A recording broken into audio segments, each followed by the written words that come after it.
সুনীল নারিনের সঙ্গে ওপেন করবে কে সেমিফাইনালে, এই নিয়ে জল্পনা শুরু হয়েছে ইতিমধ্যেই, যেখানে কেকেআর দলে কিন্তু এই বিষয়ে অবশ্যই বড় ভাবনা চিন্তা বড় মিটিং হবে যে সুনীল নারিনের সঙ্গে ওপেন করবে কে সেমিফাইনাল ম্যাচের জন্য, যেখানে সুনীল নারিনের সঙ্গে ফিল সল্ট টি-20 বিশ্বকাপ খেলার জন্য নিজের দেশে ফিরে গিয়েছে। যেখানে ফিল সল্ট নিজের দেশে ফিরে যাওয়ার পর কেকেআর শিবিরে কিন্তু বড় ঝামেলা হয়ে গিয়েছে এই ওপেনিং জুটিকে নিয়ে, যেখানে কেকেআর দল এরপর রাজস্থান রয়্যালের সামনে ম্যাচ খেলবে, তারপর খেলবে সেমিফাইনাল, যেখানে এই দুই ম্যাচের জন্য কেকেআর দল হয়ে ওপেন করবে কে, এই বিষয়ে কিন্তু বড় পর্দা ফাঁস হয়েছে কেকেআর শিবির থেকে। যেখানে শোনা গিয়েছে যে সুনীল নারিনের সঙ্গে এই ক্রিকেটার করতে পারে ওপেন, যেখানে এই লিস্টে কিন্তু 3 জন ক্রিকেটারের নাম উঠে এসেছে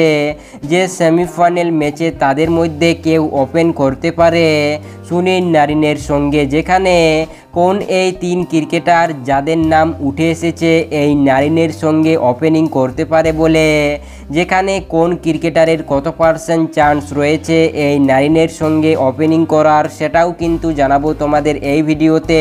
যেখানে সেমিফাইনালের ওপেনিংয়ের সমস্ত তথ্য কিন্তু তুলে ধরার চেষ্টা করব আপনাদের কাছে এই ভিডিওর মাধ্যমে, তাই ভিডিওটিকে সম্পূর্ণ দেখার অনুরোধ রইল। ও কেকেআর দলকে মন থেকে ভালোবেসে থাকলে অবশ্যই ভিডিওতে একটি লাইক দিয়ে চ্যানেলটিকে সাবস্ক্রাইব করে পাশে থাকা বেল আইকনটিকে অবশ্যই বাজিয়ে রাখুন, কারণ এই চ্যানেলটিতে কেকেআরের ছোট থেকে বড় আপডেট সবার আগে পেয়ে থাকবেন। যেখানে কেকেআর দল সেমিফাইনালের আগে রাজস্থান রয়্যালের সামনে ম্যাচ খেলবে, যেখানে কেকেআর দলের সেমিফাইনালের জন্য ওপেনিং জুটি কীরকম হবে সেটি কিন্তু এক নজর দেখে নেব, যে এই সুনীল নারিনের সঙ্গে কে ওপেন করতে পারে, কোন 3 ক্রিকেটারের নাম উঠে এসেছে, কার কার বেশি চান্স রয়েছে এই নারিনের সঙ্গে ওপেনিং করার জন্য। তাই এরপর তাদের নাম এক এক করে জেনে নেওয়া যাক। যেখানে সর্বপ্রথম যে ক্রিকেটারের নাম উঠে এসেছে সে হচ্ছে রহমান আল্লাহ গুরবাজ, যেখানে গুরবাজ কিন্তু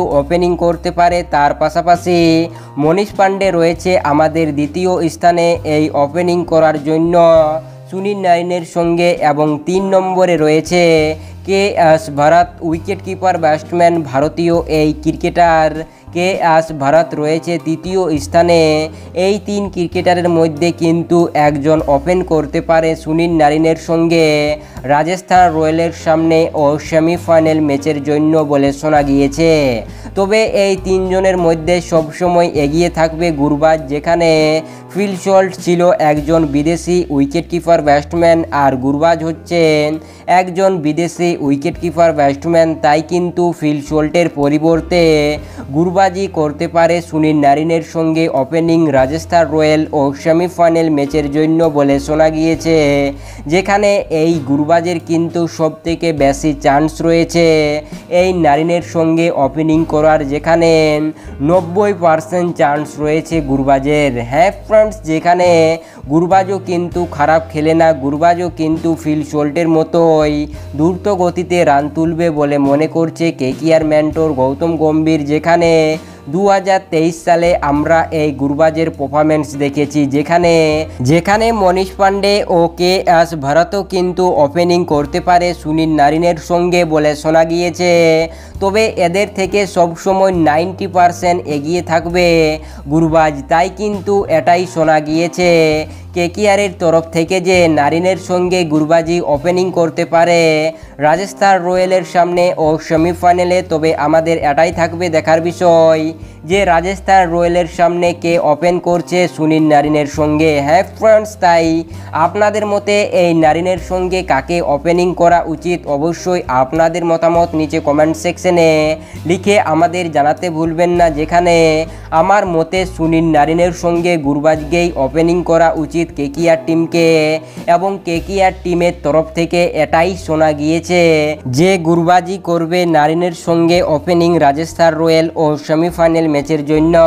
তাই এই বিষয়ে আপনাদের মতামত নিচে কমেন্ট করুন। তাই আপনাদেরকে আজকের এই ভিডিওটি সম্পূর্ণ দেখার জন্য অসংখ্য ধন্যবাদ।